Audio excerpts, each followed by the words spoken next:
One of the discussion on strengthening the BCB organization and administrative HR manual. So President Sahib to detail যদি বলেন। সর্বপ্রথমে আপনাদের কাছে ক্ষমা চেয়ে নিচ্ছি যে আপনারা অনেকক্ষণ ধরে ওয়েট করছিলেন। ইনফ্যাক্ট আজকে দিনটা শুরু দিয়ে বলি, আজকে সকাল 9:30টার সময় অস্ট্রেলিয়ান একজন ভেরি সিনিয়র পিচ কিউরেটর, ওর নাম হচ্ছে টাবি, হ্যাঁ, তো তিনি আজকে আমাদের বাংলাদেশের সেরা গ্রাউন্ডসম্যান এবং কিউরেটরদের নিয়ে একটা প্রথম কোর্স শুরু করেছে, ওয়ার্কশপ ফর 3 days। সো এটা ছিল প্রথমে, তারপরে বিভিন্ন কাজের পরে আমাদের বোর্ড মিটিং শুরু হয়েছিল আজকে 3টার দিকে, এবং এই 3টা থেকে এই পর্যন্ত আমরা করে সরাসরি এখানে আসলাম। আপনাদেরকেও আমরা বসিয়ে রেখেছি, এই জন্য সরি।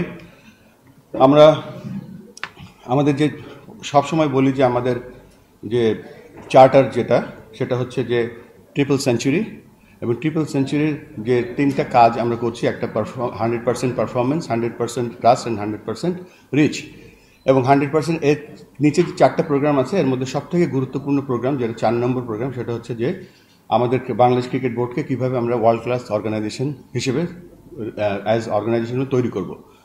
সো এই জায়গাটায় আজকে আমরা প্রথম আমাদের একটা অর্গানোগ্রাম সেট করলাম, যে অর্গানোগ্রামটায় কারেন্ট যেই রোলগুলো আছে সাথে সাথে নতুন কিছু রোল প্লাস সেটার কার্যক্রম কিভাবে হবে, রিপোর্টিং কিভাবে হবে, কিভাবে এই চেঞ্জগুলো আসবে, কিভাবে স্ট্রাকচারগুলো আমরা রেডি করব, আমরা কিভাবে এই টোটাল ম্যানেজমেন্টটা আমরা রান করব, সেটা নিয়ে সর্বসম্মতিক্রমে আমরা রাজি হয়েছি, এবং সেটা নেক্সট স্টেপের জন্য আমরা এগিয়ে চলেছি।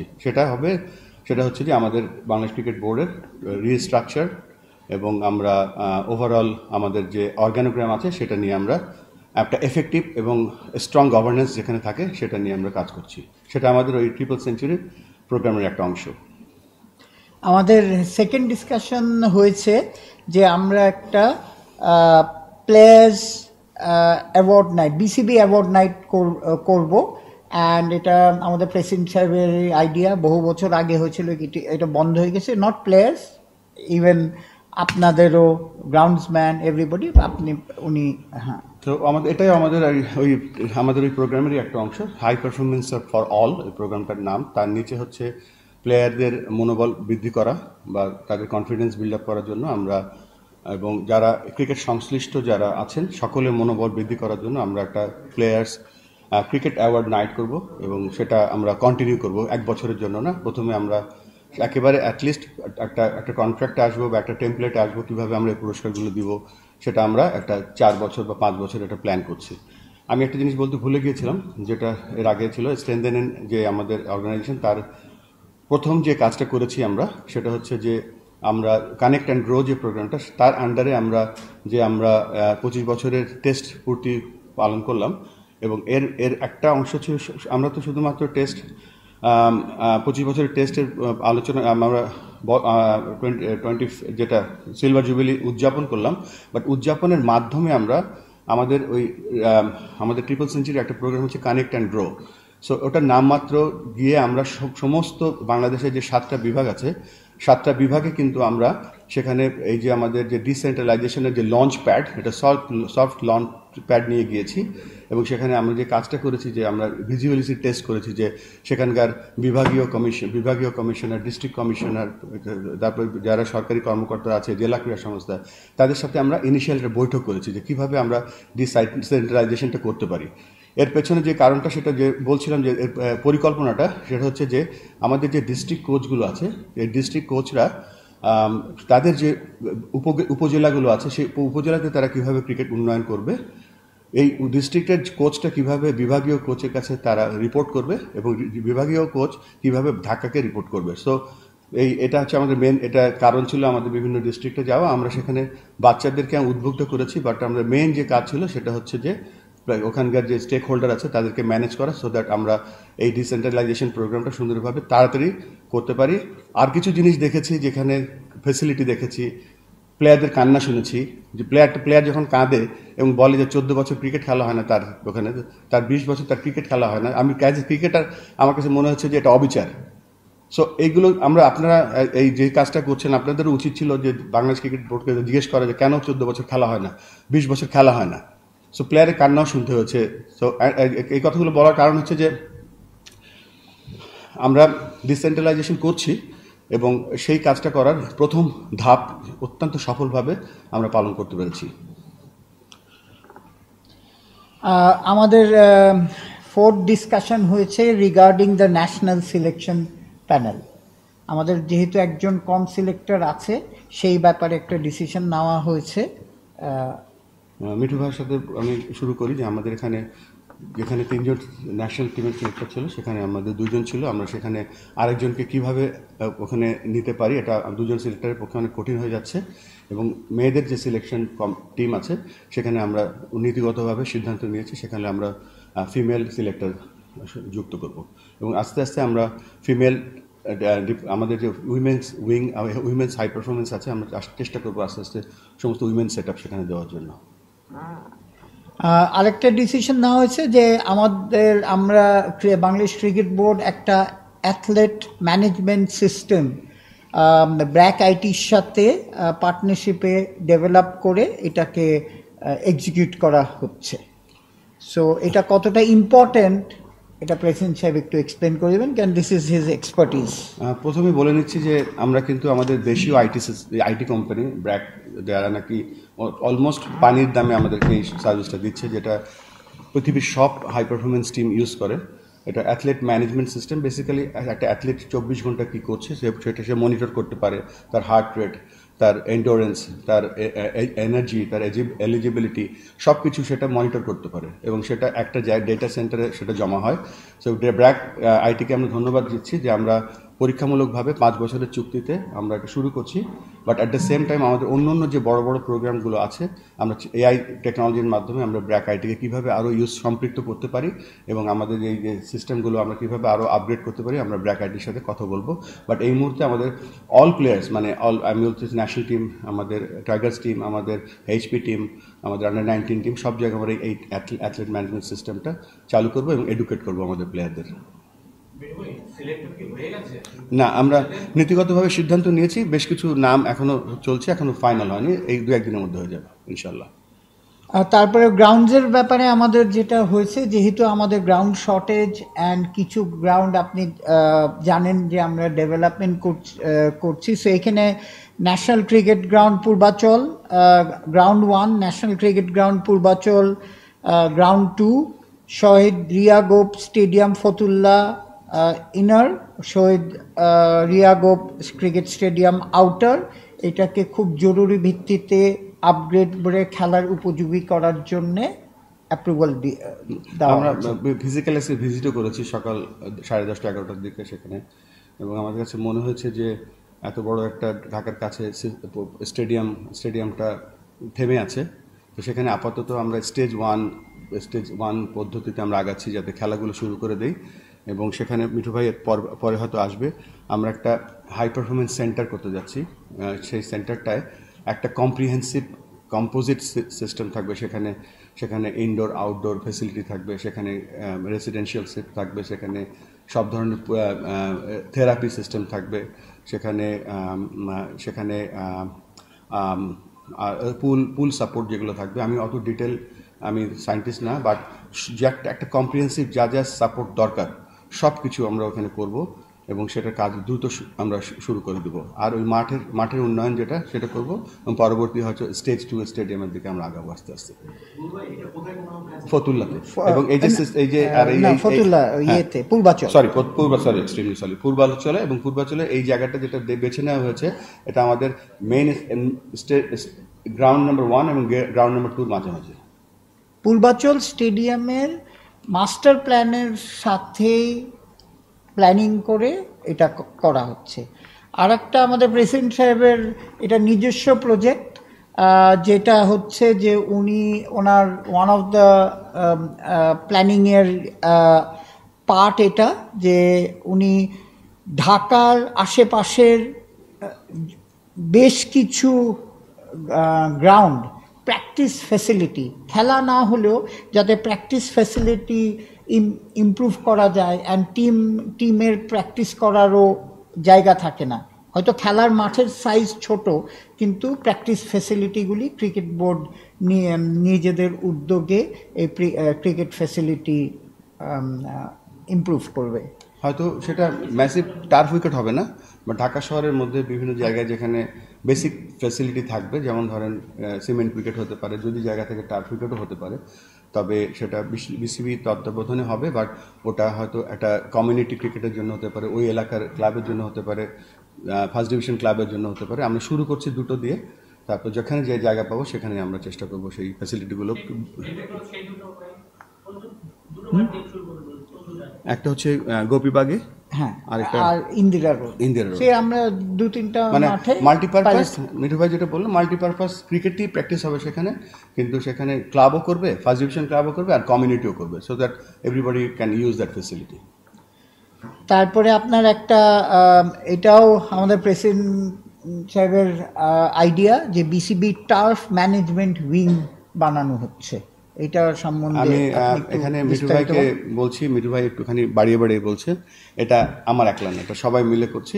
হয়তো কেউ একটু ড্রাইভ করছে, বাট এখানে সকলের সংশ্লিষ্টতা আছে। আমরা একটা এডুকেশন ডিপার্টমেন্ট করছি, যে একটা দেশের উন্নয়নের জন্য বিভিন্ন সেক্টরে টিচার লাগে, বিশ্ববিদ্যালয়ের টিচার লাগে, স্কুলের টিচার লাগে, ক্রিকেটেরও টিচার লাগে।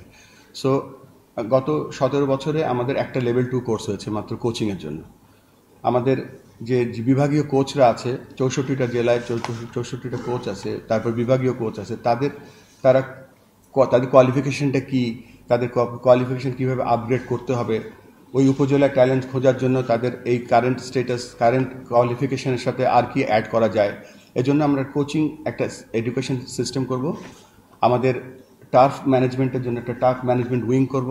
বাংলাদেশে এখন যে পরিমাণ মাঠের ডিম্যান্ড, আমি যে গত 7টা বিভাগের মধ্যে 6টা বিভাগে আমি গিয়েছি, এবং আমি দেখতে পেয়েছি যে কি পরিমাণ দরকার আমাদের মাঠের, এবং মাঠের দরকার হতে হলে আপনার কোয়ালিফাইড কিউরেটর লাগবে, কোয়ালিফাইড লোক লাগবে, যারা নাকি মাঠগুলো পরিচর্যা করতে পারবে, আপগ্রেড করতে পারবে, মাটির ধরন বুঝতে পারবে, তারপরে ধরেন অফ সিজনে কীভাবে মাঠটা ধরে রাখতে হয়। এই জন্য আমরা টার্ফ ম্যানেজমেন্ট উইং বানাচ্ছি। সেই টার্ফ ম্যানেজমেন্ট উইং একটা ইন্টারন্যাশনাল কোম্পানির মাধ্যমে করব, যারা নাকি এই কাজগুলো করবে, আর যিনি আমাদের পরবর্তীতে একজন চিফ কিউরেটর বা হেড অফ গ্রাউন্ডস যিনি আসবেন, তিনি হয়তো এডুকেশনটা দেখবেন। আর মিঠু ভাই আবারও হয়তো অ্যাড করবে, আমরা আরেকটা বড় কাজ করতে যাচ্ছি, সেটা হচ্ছে আম্পায়ার্স এডুকেশন। সেটা আমি আসবো আবার। সো টোটাল আমাদের এডুকেশন একটা উইং থাকবে, আমাদের যে অর্গানাইজেশন করছে এর মধ্যে turf management wing, coaching wing এবং আম্পায়ারিং উইং। যেহেতু মিঠু ভাই আম্পায়ার্সের চেয়ারম্যান, মিঠু ভাই can you please explain?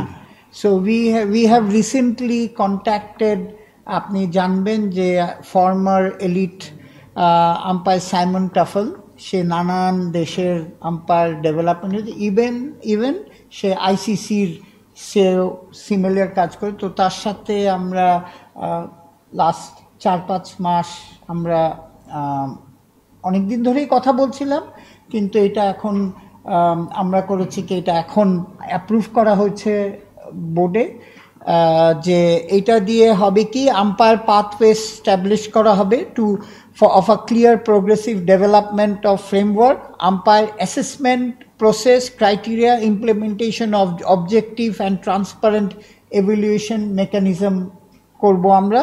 Grading policy, develop a standardized grading system including defined criteria for promotion and demotion।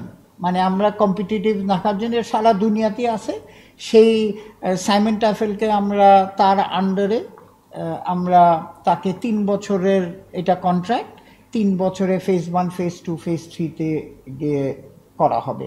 Plus basically এটা দিয়ে আমরা আরও কিছু 10, 15, 20 জন আম্পায়ার ট্রেনার তৈরি করা হবে, যেটা পার্ট অফ আমাদের যে নিউ প্ল্যানিং প্রোগ্রেস, সেই অনুযায়ী সারা বাংলাদেশে আমরা আম্পায়ার ডেভেলপমেন্ট এইটারই পার্ট হবে। মানে ক্রিকেট উন্নয়ন করতে হলে তো আপনার umpire is a very important pillar. So এই জন্য আমাদের এডুকেশন ডিপার্টমেন্টটা আমরা নতুন করে সাজাচ্ছি, যেখানে কোচেস, যেমন ধরেন ডিসেন্ট্রালাইজেশন তো মুখে বললে হবে না, আমাদের একটা প্ল্যানের মধ্যে আছে। তো প্রত্যেকটা বিভাগে যেন তার এডুকেশন টিম থাকে, umpires education team, coaching education team, turf management education team, so that যেই বিভাগের যা দরকার based on their need they can do their own courses.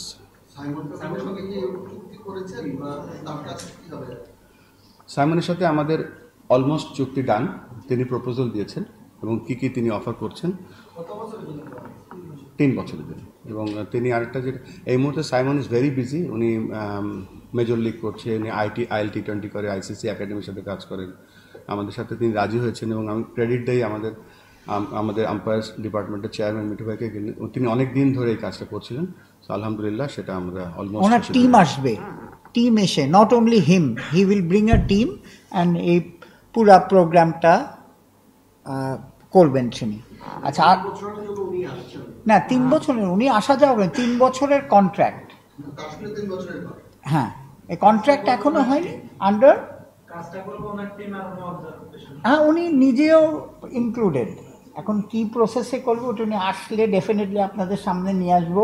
You can ask this question to him. বলে একটা education যখন হয় তখন ওটার একটা সিলেবাস তৈরি হয়, ওটার কারিকুলাম তৈরি হয়, ওটার প্রেজেন্টেশন তৈরি হয়, ওটা একটা পেডিগজি তৈরি হয়, ওটা একটা অ্যাসেসমেন্ট প্রোটোকল তৈরি হয়, তো সবগুলো একটা সিস্টেমের মধ্যে। আরেকটা বড় ডিসিশন আজকে হয়েছে, জিনিসটা হচ্ছে যে বিপিএল এর আপনার টাইম ফ্রেমটা ঠিক হয়েছে ডিসেম্বর জানুয়ারি। যেটা হয়েছে দেখেন বিপিএলে আমাদের অনেক ক্রিটিসিজম গতবারও ছিল, আগেও ছিল। আমাদের আজকে বিরাট এটা প্রেসিডেন্ট সাহেব আপডেট করবে, আমি যা যা ডিসিশন হয়েছে সেটাকে একটু আপনাদের পড়ে শোনাই। আমরা ডিসাইড করেছি যে বিপিএল যেরকম অন্যান্য দেশে আপনার they engage reputed sports agency, they manage the BPL. হ্যাঁ, আপনি আইপিএল বলেন অ্যান্ড পাকিস্তান লিগ বলে, পিএসএল বলে, তারপরে এবার বিপিএল এর থার্ড যেটা ডিসিশন হয়েছে যে এবার 5 বছরের জন্যে মিনিমাম 5 ইয়ারের জন্যে টিম দিয়ে দেওয়া হবে। তারপরে new financial model will be established with discussion with franchisee। আগের মতো না, নতুনভাবে যেভাবে ভায়াবল হয়, ওই যে শেয়ার মডেল বলেন কি বলেন, এটা উইথ স্টেক হোল্ডার। হ্যাঁ, তারপরে আপনার যেটা সবচেয়ে বড় ডিসিশন, যেটা বাংলাদেশ ক্রিকেটে কোনোদিন করা হয়নি, যে বিপিএল কমিটিতে বাইরের মানে ক্রিকেট বোর্ডের বাইরের লোকজনকে ক্ল্যারিটি দেওয়ার জন্যে, মানে আমরা যাতে একদম ক্লিন ইমেজ নিয়ে এটা শেষ করতে পারি, ক্ল্যারিটি থাকে, সেই জন্যে ডিসিশন নেওয়া হয়েছে যে বিপিএল কমিটিতে বাইরের লোককেও ইনভলভ করা হবে। ইট মাইট বি আপনাদের মধ্যে থেকে কেউ নানান জায়গায় নানান ডিসিপ্লিনের এক্সপার্টিস গ্রো করা, গভর্নমেন্ট থেকে সেইটা নিয়ে আপনি একটু তাহলে ডিটেল বলেন। না, ডিটেল এটা মাহবুব ভাই আমাদের চেয়ারম্যান, এবং আমরা আলোচনা বেস লেভেলে, এই মিঠু ভাই যেগুলো বললো এই বেস লেভেলে আমরা আলোচনা করেছি, এখনও হয়তো ডিটেল বলতে পারবো না, বাট আমরা সবাই একমত হয়েছি যে আমরা নীতিগতভাবে এই কাজগুলো দিয়ে শুরু করব। আর শেষ করে তারপর একবারে দিয়েছেন। লাস্ট হচ্ছে পাকিস্তান আসছে আমাদের এখানে। হ্যাঁ, দুটো যে পাকিস্তান আসছে এখানে, সেজন্য আজকে একটা ছোট কমিটি করে দেওয়া হয়েছে টু ওভারসি দ্য ট্যুর। একটা হচ্ছে মাহবুব ভাই, হেডেড বাই মাহবুব ভাই, ফাহিম সিনা, নাজমুল আবেদিন ফাহিম অ্যান্ড ইফতেখার রহমান, আমরা মিলে এবারকার টোরটা, পাকিস্তান টোরটা উই উইল লুক আফটার। আর ইন্ডিয়া টোরের যেটা হচ্ছে, ইন্ডিয়া টোরের একটা ডিসকাশন হচ্ছে, এটা প্রেসিডেন্ট সাহেব বলবে, শুনেছেন আপনারা হয়তো। আমাদের সাথে আলোচনা হচ্ছে, আমরা বিসিসি এর সাথে অলরেডি কথা বলেছি, এবং আমরা হয়তো এটা খুব শীঘ্রই আপনাদের কাছে জানাবো যে আমাদের কি হচ্ছে, এবং পজিটিভ ডিসকাশনই হচ্ছে।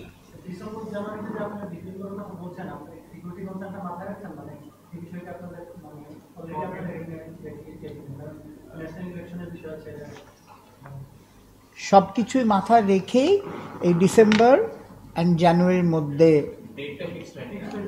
না, ডেটটা ফিক্সড নয়।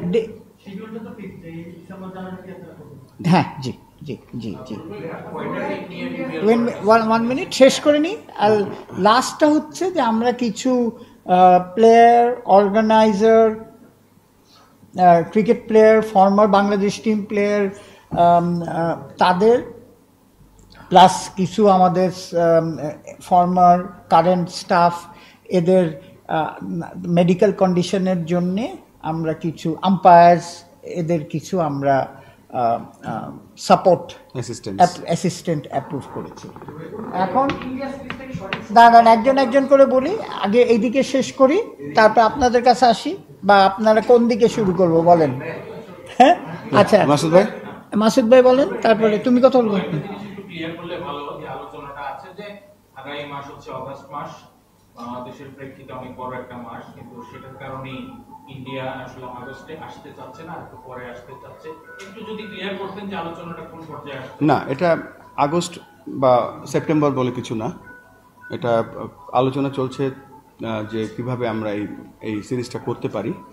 যদি কোনো কারণে তারা এই সিরিজটা এই মুহূর্তে না আসতে পারে, কোনো কারণে, আমাদের আলোচনা এখনও শেষ হয়ে যায়নি, তবে নেক্সট অ্যাভেলেবল উইন্ডোতেই হবে সেটা। এখানে না, আলোচনা চলছে এখনো, আচ্ছা আলোচনা। এবং আমরা চাচ্ছি, যখন আমরা তো আমাদের উইন্ডো খালি রেখেছি, সো আমরা চেষ্টা করবো ওই সময়টাই খেলার। তবে এখানে আলোচনা এর বেশি কিছু বলতে পারছি না, কেননা তবে they are very professional and they are very cooperative. হতে পারে না।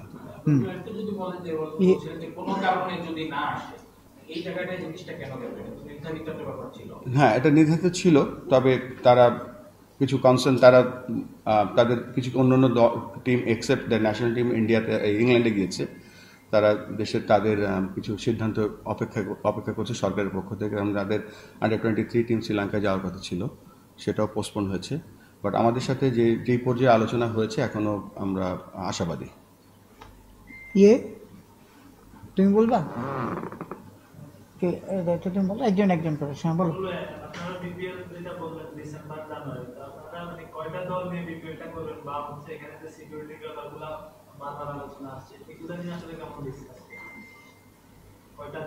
এখন দল তো হচ্ছে, আমরা এটা তো সব নতুন দল হবে, নতুন করে এটা আগের যে, আপনি তো জানেনই আমাদের একটা স্লটে করে সব টিম দেওয়া ছিল, এগুলি সব আপনার ওই টাইম ফ্রেম শেষ হয়ে গেছে। এটা কিন্তু নিউ ইয়ে, তো আমরা এখন নতুন ইয়েতে, যেটা এটা মাহবুব ভাই থাকলে ভালো হতো, কারণ মাহবুব ভাই চেয়ারম্যান, যেটা অ্যাপ্রুভ করা হয়েছে যে নাম্বার অফ টিম অ্যাপ্রুভ করা হয়নি, কিন্তু আমরা এবার প্রপার টিম নিব, যাতে আমাদের যে পাস্ট এক্সপিরিয়েন্স, এই পাস্ট এক্সপিরিয়েন্স তো খারাপ এক্সপিরিয়েন্স, আমাদের এই এক্সপিরিয়েন্স যাতে না হয়, আমরা এটা এই জন্যে ডিফারেন্ট পাতে, ডিফারেন্ট মডেলে যাব।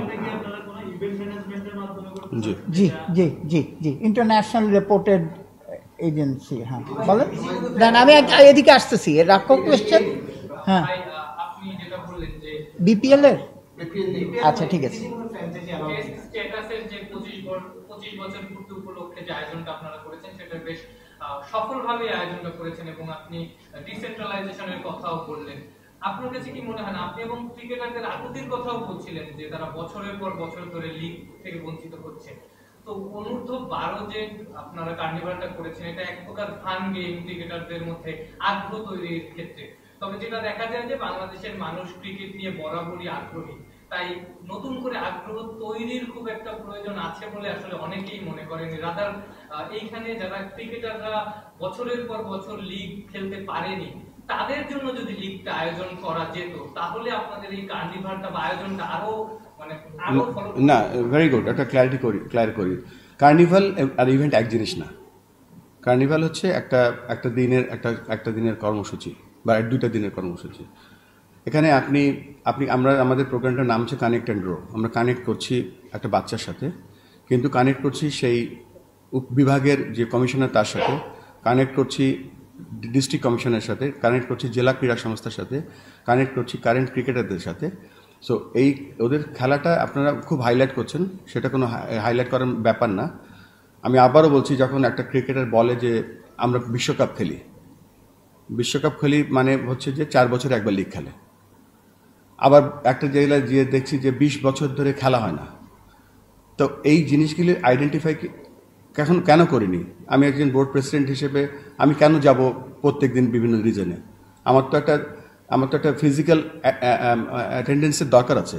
I felt that. এবং আবারও বলছি, আপনি বিশ্বাস করবেন না, যখন একটা রুমে বন্ধ করে খেলোয়াড়রা বসে কাঁদে আর বলে যে আমার লিগ হয় না, আমাকে খেলতে দেন। আমি আন্ডার-19 বিশ্বকাপ খেলেছি, কিন্তু আমার কোনো খেলার সুযোগ নেই। তখন এই কথাগুলো কেন আমরা আগে শুনিনি? আমরা তো এখানে বসে আছি ফর দ্য ক্রিকেটারের জন্য মাঠ, ক্রিকেটারের জন্য উইকেট, ক্রিকেটের জন্য দর্শক। সেই ক্রিকেটারদের জন্য আমরা কী করছি? আমরা সকলে হাইলাইট করছি বাচ্চারা ক্রিকেট খেলছে। বাচ্চারা তো আমাদের ক্রিকেটের এক অংশ। They are the future test players. So এতগুলো করার কথা বলার কারণ হচ্ছে আমার একটা বড় প্ল্যানের ছোট প্ল্যান সেটা ছিল। আমাদের decentralisation, just give us some time instead of criticism. আচ্ছা, বিপিএলটা শেষ করে নি। কারা বিপিএল দিচ্ছি? বিপিএল আচ্ছা, বিপিএল, হ্যাঁ বলেন। বিপিএল কোশ্চেনটা হচ্ছে আপনারা তো নাম্বার সেট করেন নাই যে কয়টা টিম খেলবে।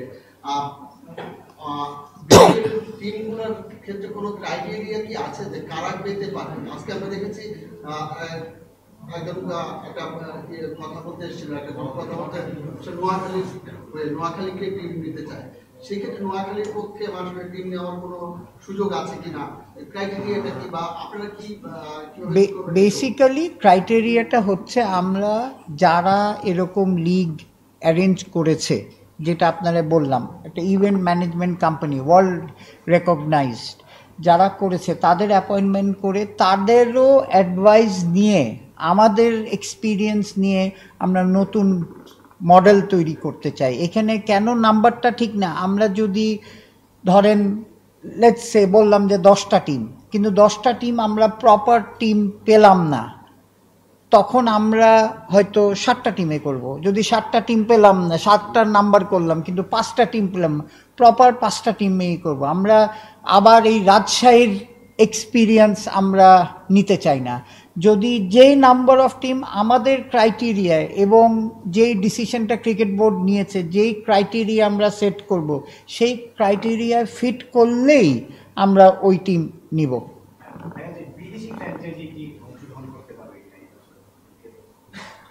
এটা তো ওপেন ফর এভরিবডি, এটা ওপেন ফর এভরিবডি।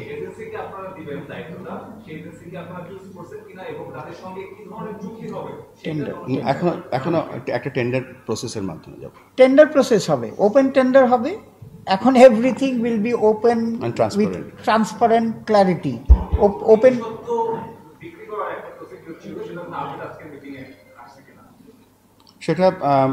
সেটা এখনো ডেটটা আছে, এখনো আমরা ওয়েট করছি। এখনো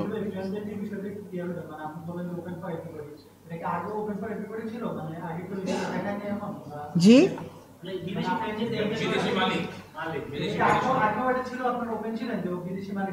এটা আগের কথা না বললেই ভালো। হ্যাঁ, মানে আমাদের কাছে ক্রাইটেরিয়াটা আমরা সেট করে নিই এদের সাথে। আমরা আরও আমাদের যা এক্সপিরিয়েন্স আছে, আমাদের প্রেসিডেন্ট সাহেবের যে এক্সপিরিয়েন্স আছে, তারপরে যারা এইগুলি সাকসেসফুলি করেছে, লেটস সে আইএমজি, এটা দেখবেন যে আইএমজি কিন্তু আইপিএল শুরু করার সময় তারাই কিন্তু অ্যাসিস্ট করেছে, ধরুন এরকম টাইপের, বা পিসিএল, বা আপনি তো তা না ফ্র্যাঞ্চাইজি আমি বলছি যে আমরা ক্রাইটেরিয়াটা সেট করব। মেন ডিসিশনটা হচ্ছে আমরা একটা স্পোর্টস ম্যানেজমেন্ট কোম্পানি যাদের এক্সপিরিয়েন্স আছে তাদের সহকারে, কারণ আমরা যে মিস্টেকগুলি করেছি লাস্টে, আমরা তো ইনভলভ ছিল, উনিও ইনভলভ ছিল না, আমিও ইনভলভ ছিলাম না, সেই মিস্টেকগুলি আমরা আর করতে চাই না। সেই জন্যে আমাদের এক্সপিরিয়েন্স আর ওদের ইনস্টিটিউটে নতুন করে ক্রাইটেরিয়া সেট করা হবে ফর টিম। ওই ক্রাইটেরিয়া অনুযায়ী বোর্ড তখন ডিসিশন নেবে, যদি বাইরের থেকে আসবে। ওই ক্রাইটেরিয়া আমাদের গভর্নমেন্ট পলিসি সব কিছু ফিট করলেই তারা টিম নিতে পারবে। হ্যাঁ, এটা এখনো ঠিক করিনি, বাট অবশ্যই আমরা দু একটা নতুন দিকে যেতে পারি। অনেক না বিপিএল করতে যাচ্ছে নভেম্বর ডিসেম্বর আপনারা ডিসেম্বর জানুয়ারি ইনফ্যাক্ট নির্বাচনের জাতীয় নির্বাচনের ব্যাপারটাও যেহেতু বলেন যে এগুলো কনসিডারেশন নিয়ে এসেছে কিন্তু বিসিবি নির্বাচনের সামনের দিকে আসার কথা না আপনারা এই প্রসেসটা স্টার্ট করলে এই কমিটি হয়ে আপনার কি মনে হয় ইলেক্টেড কমিটি এটাকে প্রসিকিউট করে ওই সময় এটা একটা ওটা মিট আপ করতে পারবে কিনা নাকি ব্যাকআপ পাই আপনাদের মে মাসে কোন স্কেজুলও মাথায় রাখা আপনার এই কোশ্চেনটা খুবই ভালো কোশ্চেন। কেন বলছি, আমরা কিছু কিছু শর্ট টার্ম প্ল্যান করি, তারপর ভুলে যাই, তারপরে অনেক কাজ করেছি যেগুলোর কোনো হদিস নেই। আমরা চেষ্টা করব এমন কিছু করতে যেটা পার্মানেন্টলি থাকবে। আমরা পার্মানেন্ট না, বাট আমাদের কাজগুলো যেন পার্মানেন্ট থাকে, যেই আসুক সে যেন স্বস্তিতে কাজটা শেষ করতে পারে। সো চেষ্টা করব যে এমন কিছু করতে যে যেই আসুক সে যেন সেখান থেকে ক্যারি আউট করতে পারে। কারণ এবার আমাদের টার্গেটই হচ্ছে নাম্বার 1 টার্গেট হচ্ছে আমাদের এন্টায়ার উইথ আওয়ার প্রেসিডেন্টের নেতৃত্বে যে টার্গেট হচ্ছে ক্ল্যারিটি। আমরা একেবারে ক্রিস্টাল ক্লিয়ার থাকতে চাই ক্ল্যারিটি নিয়ে। আমাদের মোহাম্মদ বাবু ভাই বাবাই বলবেন কিছু?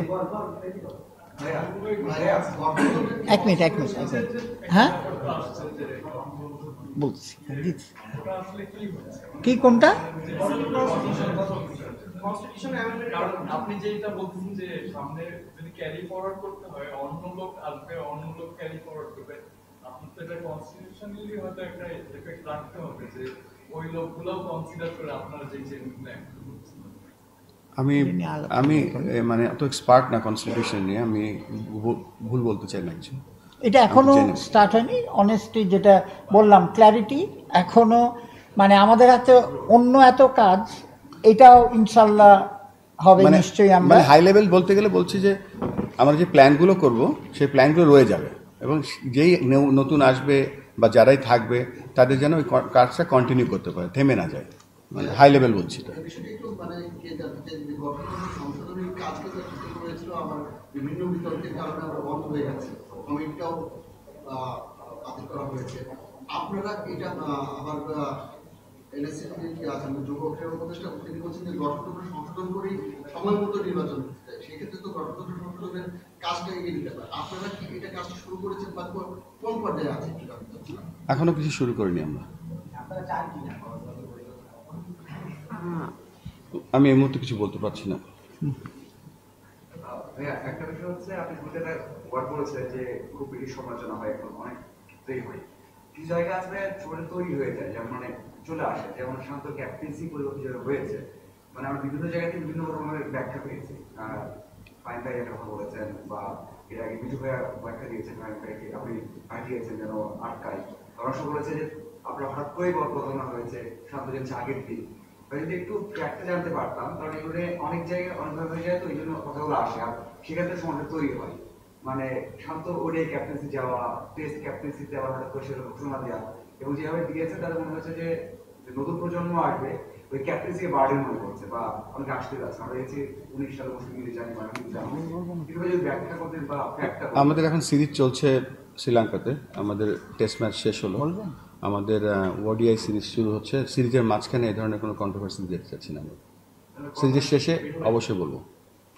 বিপিএল একটা প্রশ্ন করতে যাচ্ছে, সেটা হচ্ছে যে আপনারা যেহেতু ডিসেম্বর জানুয়ারিতে শুরু করতে যাচ্ছেন, সময় খুব কম, মানে খুব বেশি না, প্লেয়ার্স ড্রাফট করতে হবে, তারপরে প্লেয়ার আপনার দলগুলোকে নির্বাচন করতে হবে যে কারা কারা সেই ক্রাইটেরিয়া ফুলফিল করে। এই এতটুকু সময়ের মধ্যে কি এটা কি পসিবল, বা আপনাদের কবে থেকে কাজটা শুরু? অলরেডি কাজ আজকের থেকে শুরু হয়ে গেছে, প্ল্যানিং হয়ে যাচ্ছে। এই বিপিএল নিয়ে আমরা সেপারেটলি আর একটা আমার টাইম ফ্রেম আমরা করে ফেলছি, কবে থেকে কবে কি করতে হবে। এটা সামনে দেখতে পারবেন। এটা মাহবুব ভাইকে দিয়ে, মাহবুব ভাই আমাদের চেয়ারম্যান, ওনারকে একদিন আমরা এনে শুধু বিপিএল এর জন্য আমরা একটা আপনাদের সামনে প্রেস কনফারেন্স করব। শুধুমাত্র আপনার এই টুর্নামেন্টের গুরুত্বপূর্ণ ছিল না, অবকাঠামো দেখতে চেয়েছিলেন, হচ্ছে সেটা দেখার সুযোগ ছিল, খেলার সঙ্গে বিশাল সুযোগ ছিল। আপনি যে কি দেখেছেন এবং যেটা দেখে আপনাদের কি মনে হচ্ছে প্রেসিডেন্ট হিসেবে বাংলাদেশ ক্রিকেটটা কোন অবস্থানে আছে? ক্রিকেট তো বাংলাদেশের সব থেকে পপুলার খেলা, সেটা আমরা এয়ারপোর্ট থেকে বা যেখানে যখন পৌঁছাতাম তখন থেকে দেখতাম। তবে তাদের বেশি কমপ্লেন শুনতাম যে এটা নেই ওটা নেই, মাঠের অবস্থা ভালো না, খেলা হয় না। সো এই কথাগুলো ঢাকায় বসে তো ফিল করা যায় না। সো আমার কাছে যেটা মনে হচ্ছে যে আমাদের যে প্ল্যানটা আছে যে ক্রিকেটকে ডিসেন্ট্রালাইজ করার জন্য যে উদ্যোগটা নিয়েছি, সেটার বলা যায় যে 20% কাজ আমরা করে ফেলেছি। এখানে স্টেক হোল্ডার যারা আছে সকলে রাজি আছে, সেই অনুযায়ী আমরা এগোচ্ছি। তবে আমাদের কাছে যেটা মনে হচ্ছে যে অনেক প্রতিভা বাংলাদেশে ছড়িয়ে আছে। আমরা সাধারণত প্রতিভা দেখি দুভাবে, একটা স্কোর বুকে বা বুক পারফরমেন্স যেখানে রান করে করে আসে, আরেকটা হচ্ছে স্পট ট্যালেন্ট। একটা উপজেলার ছেলে যদি খেলার সুযোগই না পায়, একটা জেলার ছেলে যদি তার যে কোনো ফরম্যাটে খেলারই সুযোগ না পায়, তাহলে সে তার মেধাটা কিভাবে বিকশিত করবে? একটা জেলায় যদি আমরা ভালো কোচ না থাকে, সে কীভাবে ট্যালেন্টগুলো খুঁজে আনতে পারবে? সেখানে যদি প্রপার লিগ না হয়, ঢাকাতে লিগ হলে সারা বাংলাদেশের ক্রিকেট বন্ধ হয়ে যায়, এটা তো হতে পারে না। সিমেন্টেনিয়াসলি সব জায়গায় ক্রিকেট চলবে। সো হয়তো বলছি বড় বড় কথা, বা এটা বাস্তবায়ন হবে ইনশাল্লাহ খুব তাড়াতাড়ি, এটা অত্যন্ত কঠিন কাজ। বাট ওই কাজটা করার জন্যই আমরা এই বিভিন্ন জায়গায় ছুটে ছুটে বেরিয়েছি, to see what we can do. আর ওই বাংলাদেশ ক্রিকেট বোর্ডের যেই এজ গ্রুপের খেলাগুলো চলছে, ওইগুলোকে আমরা ডিস্টার্ব করবো না। সেখানে ভালো ভালো প্রোগ্রাম হচ্ছে, আন্ডার-17, আন্ডার-18, আন্ডার-14-এর সাথে সাথে আমরা ওই ডিসেন্ট্রালাইজেশন প্রোগ্রামে আমরা 19 এবং 18-এর জন্য একটা ডেফিনেটলি ইনশাআল্লাহ 2 দিনের ম্যাচ চালু করব। একটা 50 ওভারের এক্সট্রা ইভেন্ট করব। তো এইগুলো কাজ করার জন্যই আমরা টেস্ট করতে গিয়েছি সব জায়গায়, এবং খুবই পজিটিভ রেজাল্ট পেয়েছি। তবে এই মুহূর্তে একটা ওয়েক আপ কল ছিল দরকার, এবং আমার মনে হয় সেই কাজটা আমরা খুব সুন্দরভাবে করতে পেরেছি। হ্যাঁ, এটাই আমাদের প্রধান লক্ষ্য। জেলা ক্রীড়া সংস্থার সাথে কথা বলছি, আর সাথে সাথে আমাদের যে ছোট্ট বিসিবি আমরা নিয়ে যাব বিভিন্ন রিজনে, তারা সেই কাজগুলো কন্ডাক্ট করবে। বাবু ভাই, এই বিষয় নিয়ে আমার একটা প্রশ্ন হচ্ছে, আপনার এখন যে কজন বোর্ডে আছে তারা কয়জন ঢাকার বাইরে লিগগুলো পরিচালনার? মোস্ট অফ দেম কিন্তু ফ্রম ঢাকার ক্লাব। আপনার উদ্যোগকে সাধুবাদ জানাই, এবং উদ্যোগটা অনেক আগেই নেওয়া উচিত ছিল। আপনি বলেছেন মিডিয়ার কথা, এই senior member of Bangladesh media, আমি বলবো যে আমাদেরও ওইটা দায় আছে। বাট আমরা যে লিখিনি, বলিনি, জানতে চাইনি, কখনো এরকম হয়। অনেকবারই দেখা হচ্ছে, বলাবলি করা হয়েছে, অনেকে লিগ হয় না কিন্তু বোর্ডে জায়গা নিয়ে বসে আছে। আমি কারো নাম মেনশন করছি, এটা কাদেরকে দিয়ে আসলে এই কাজটা পরিচালনা করা হবে? আমাদের যে প্ল্যান করেছি, প্ল্যানটা আপনাদের শেয়ার করব। বাট আমি বলার জন্য যে প্ল্যানটা, সেটা হচ্ছে যে হেড অফ ক্রিকেট বলে একটা রোল থাকবে বিভিন্ন রিজনে। সে হেড অফ ক্রিকেট যিনি থাকবে, তিনি এগুলো পরিচালনা করবে। তার আন্ডারে যে ডিস্ট্রিক্টগুলো থাকবে, সেই ডিস্ট্রিক্ট কোচরা এটা করবে। তার আন্ডারে একটা ছোট্ট কমার্শিয়াল টিম থাকবে, তার আন্ডারে একটা ছোট্ট মিডিয়া টিম থাকবে, তার আন্ডারে একটা ছোট্ট ক্রিকেট ডেভেলপমেন্ট টিম থাকবে। কিন্তু বাবুভাই যে কথা বলতে চেয়েছে, সেই ব্যাপারটাই আমি আসতে চাচ্ছি। বাংলাদেশে যারা ঢাকার বাইরের থেকে এখানে ডিরেক্টর হয়ে আসেন, তাদের কিন্তু প্রধান কাজ সেই জায়গাটার ক্রিকেট কতটুকু উন্নয়ন করছে, এবং সেই ছোট্ট বিসিবির রিপোর্ট করবে, এবং সেই ছোট্ট বিসিবির যে দায়িত্ব নেবে সেই জায়গার ডিরেক্টর, এবং তার সাকসেস, তার সাফল্য সেটার উপর নির্ভর করবে। নেক্সট স্টেজে যেটা প্ল্যান করছি, সেটা হচ্ছে একটা ফান্ডিং মডেল তৈরি করব, যে একটা মিনি বিসিবি কীভাবে চিটাগাংয়ে কাজ করবে, রাজশাহীতে কাজ করবে, খুলনাতে কাজ করবে, বরিশালে বিভিন্ন জায়গায় কাজ করবে। ফান্ডিং মডেলটা এমন হবে যে বাংলাদেশ ক্রিকেট বোর্ড থেকে কোনো টাকা পয়সা দেওয়া হবে না।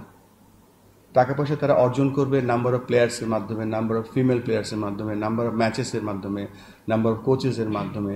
তারা সাপোজ একটা আইডিয়া দিচ্ছে যে ধরেন 5,000 ক্রিকেটার তারা জোগাড় করতে পেরেছে, তখন তারা হয়তো একটা অনুদান পাবে বাংলাদেশ ক্রিকেট বোর্ড থেকে।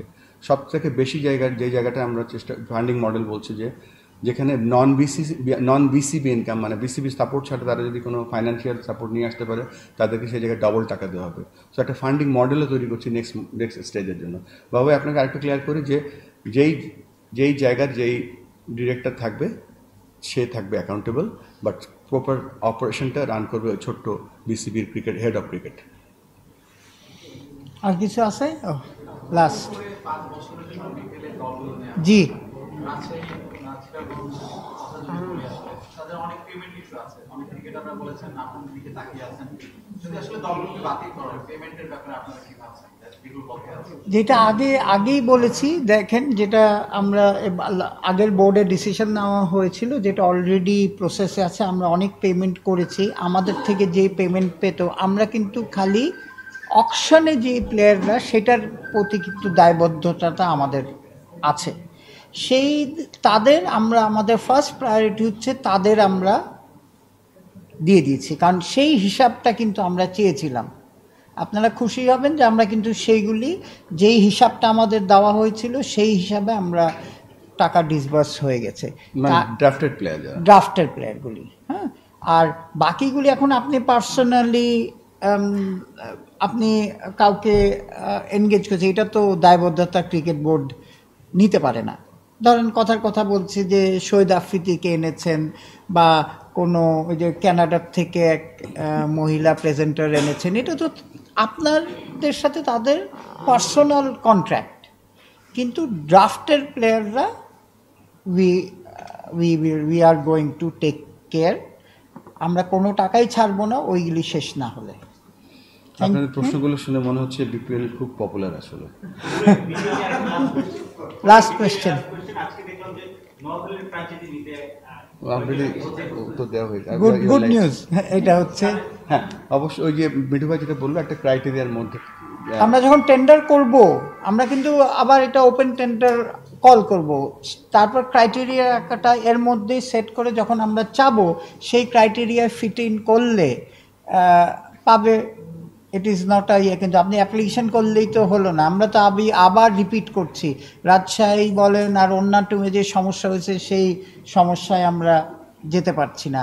প্লাস বললাম না যে কমিটিতে ক্ল্যারিটি থাকার জন্যে বিসিবির বাইরের লোক নেওয়া হচ্ছে, কথাটা বুঝছেন, আমরা বিসিবির মধ্যে রেখে দিতে চাচ্ছি না। টেস্ট ক্যাপ্টেন্সি নিয়ে কি কোনো এখন সিরিজ আর নেক্সট টেস্টে আমাদের নেক্সট আচ্ছা শেষ কাজটা যত সহজ মনে করেছিলাম তত সহজ না।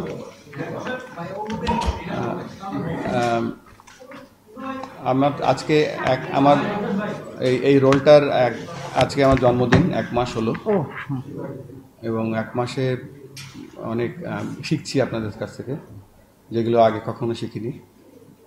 তবে একটু ধৈর্য ধরেন প্লিজ, একটু সাহস দিন, একটু ধৈর্য ধরেন। আমরা আপনাদেরকে will not let you down ইনশাআল্লাহ।